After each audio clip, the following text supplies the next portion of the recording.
కొంచెం నాకు health problem ఎక్కువ ఉండేది. అప్పట్లో కొంచెం బాగా ఎప్పుడు బాగలేదని చెప్పేదాన్ని.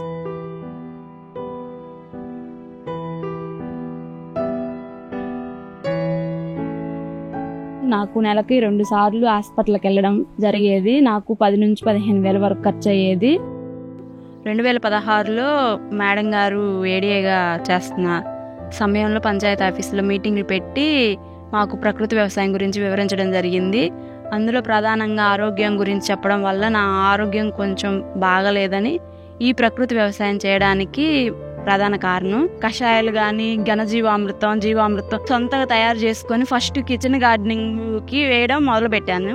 ఆకుకూరలు, కూరగాయలు అన్నీ పండించుకొని వాడడం జరిగింది.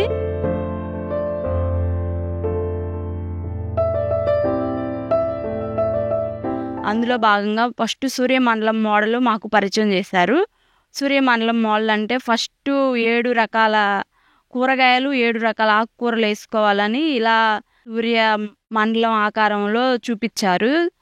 గోడు చిక్కుడు, బెండ, టమాటా, పచ్చిమిర్చి, ఇంకా చిక్కుళ్ళు వేసుకోవడం జరిగింది. మధ్యలో వచ్చేసి ఆకుకూరలు, తోటకూర, పాలకూర, చుక్కకూర, మెంతికూర అన్నీ వేసుకోవడం జరిగింది.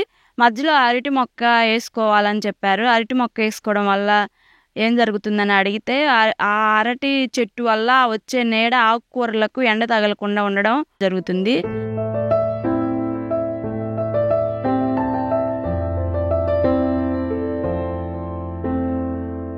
ఫస్ట్ నవధాన్యాలు వేసుకున్నాము. తర్వాత వాటిని స్థాయిని పెంచారు. 9 రకాల నుంచి 20 రకాలకు మార్చారు. 20 రకాలు 21 రకం వేసుకోవడం వల్ల దాంట్లో అన్ని రకాల తీగజాతి, పప్పు జాతి ఆకుకూరలు అన్నీ కలవడం వల్ల గేదెలకి బాగా ఉపయోగపడుతుందని చెప్పడం జరిగింది. PMDS వేసుకోవడం జరిగింది. వేసుకున్నాక ఆవులు పాల శాతం పెరిగింది. పాలు కూడా ఎక్కువ ఇవ్వడం మొదలుపెట్టాయి.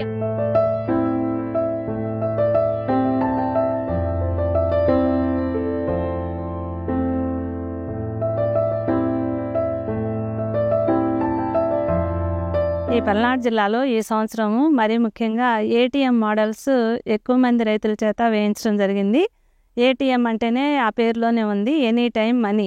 అంటే రైతుకు నిరంతరం ఆదాయాన్ని ఇచ్చే విధంగా మనం ప్రకృతి వ్యవసాయంలో వివిధ రకాల పంటలతోటి దాదాపుగా 27 రకాల అన్ని రకాలు ఒక 20 సెంట్ల విస్తీర్ణంలో, అంటే కొంతమంది రైతులు పొలాలు లేకపోయినప్పటికీ కూడా తన ఇంటి వద్ద ఉన్న చిన్న విస్తీర్ణంలో, తక్కువ విస్తీర్ణంలోనైనా ఇలా అన్ని రకాల కూరగాయలు వేసుకోవటం వల్ల ఏంటంటే ఒక కుటుంబానికి ప్రతిరోజు రోజుకొక ఆకుకూర కానీ రోజుకొక కూరగాయలు కానీ వండుకొని తినొచ్చు. మరీ ముఖ్యంగా మార్కెట్కి వెళ్ళాల్సిన అవసరం ఉండదు, వీళ్ళకి కొనుక్కోవాల్సిన పని ఉండదు. తాజా కూరగాయలు, ముఖ్యంగా పురుగు మందుల అవశేషాలు లేకుండా కేవలం ప్రకృతి వ్యవసాయ విధానంలో పండిస్తున్నటువంటి కూరగాయలు, ఇవన్నీ ఆరోగ్యానికి ఎంతో శ్రేష్టం. మేడం గారు చెప్పిన సలహాల మేరకు నేను ATM మోడల్ వేయడానికి 20 సెంట్లు ప్లేస్ తీసుకున్నాను. దాంట్లో 4 అడుగులు బెడ్, 1 అడుగు కాలువ చేసుకున్నాను. అందులో ఫస్ట్ దుంపజాతి వేసుకున్నాను. తర్వాత వచ్చేసి ఆకుకూరలు వేసుకున్నాము. తర్వాత వచ్చేసి కూరగాయలు. తర్వాత తీగజాతి వేసుకున్నాము. చుట్టూ మొక్కజొన్న పెట్టుకున్నాము, కంది పెట్టుకున్నాము. గట్లు పైన అరటి మొక్కలు వేసుకున్నాము. పూలల్లో వచ్చేసి చామంతి, గులాబీ, కనకాంబరం వేసుకున్నాము. అవి వేసుకోవడం వల్ల ఏంటంటే చామంతి పచ్చగా ఉండడం వల్ల పురుగు ఆకర్షించి పూల మీదకి వెళ్ళిపోయిద్దని బంతి కూడా వేసుకున్నాము. మొత్తం తిరిగి చూసే పని లేకుండా ఆముదం చెట్ల దగ్గరికి వెళ్ళి చూసుకుంటే పురుగు కనిపించిద్దని ఆముదాలు కూడా వేసాము.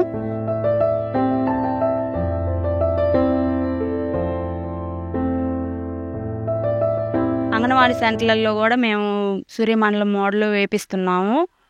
ఎందుకంటే వాళ్ళకి ఫుడ్ ఆకుకూర పప్పు డైలీ పెట్టాలి కదా, అందుకని మేము వాళ్ళ దగ్గరికి వెళ్ళి ఇలా వేసుకోవడం వల్ల మీకు బాగుంటుంది, ఇక్కడ ఉండే పిల్లల ఆరోగ్యం కూడా బాగుంటుందని చెప్పడం జరిగింది. గర్భిణీ స్త్రీలకు కూడా బాగుంటుందని చెప్పడం జరిగింది. ఆరోగ్యము మరియు పోషకాహారం విభాగంలో అమలవుతున్నటువంటి ఇంటర్వెన్షన్స్లో ముఖ్యమైనది ప్రభుత్వ రంగ సంస్థల వద్ద న్యూట్రీ గార్డెన్ వేయించడం అండి. రైతుల దగ్గర నుంచి అంగన్వాడీలో ఉన్న పిల్లల మధ్యాహ్న భోజనంలోకి ప్రకృతి వ్యవసాయ పద్ధతులతో పండిన కూరగాయల భోజనం అనేది అందించడం అనేది జరుగుతుందండి. అందులో భాగంగా మేము నాగిరెడ్డిపాలెం గ్రామంలోని మహిళా రైతైన K. జ్యోతి గారి సూర్యమండలం నుంచి అంగన్వాడీ సెంటర్ 1కి ఒప్పందం చేయించడం జరిగిందండి.